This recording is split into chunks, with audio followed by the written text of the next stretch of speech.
آپ نے جو دو محاورے فرمائے ہیں یہ تو پنجابی سے آئے ہوئے ہیں، تو کیا صرف پنجابی سے ہی محاورے آ رہے ہیں یا اور زبانوں سے بھی اردو میں داخل ہو رہے ہیں محاورے؟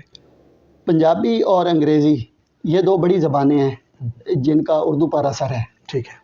انگریزی چونکہ غالب زبان ہے تو انگریزی سے بھی آ رہے ہیں، اور پنجابی جو ہے وہ پنجابی کا جو محاورہ ہے وہ اردو زبان میں وہ جملے کے اندر استعمال کریں تو وہ جملے کا حصہ بن جاتا ہے روانی کے ساتھ. ٹھیک ہے. مطلب اور جو باقی جو زبانیں ہیں ان کو ترجمہ کر کے لانا پڑتا ہے، لیکن ترجمے میں پھر وہ بات بگڑ جاتی ہے.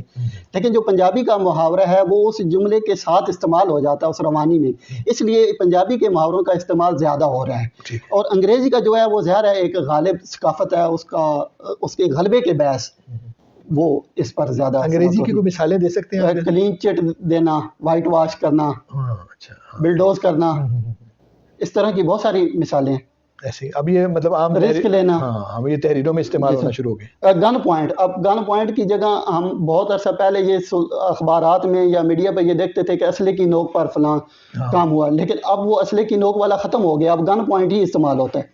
ہاں نہیں ویسے صحیح کہہ رہے ہیں آپ، مطلب یہ کہ غیر محسوس طور پر وہ اس کا حصہ بن چکا ہے. انگریزی میں لکھنا، انگریزی والے لفظوں کو ہم نے اردو میں لکھنا شروع کر دیا ہے، یعنی اردو رسم الخط میں، اردو رسم الخط میں، تو اس سے سمجھا گیا کہ اب یہ اردو کا حصہ بن گیا.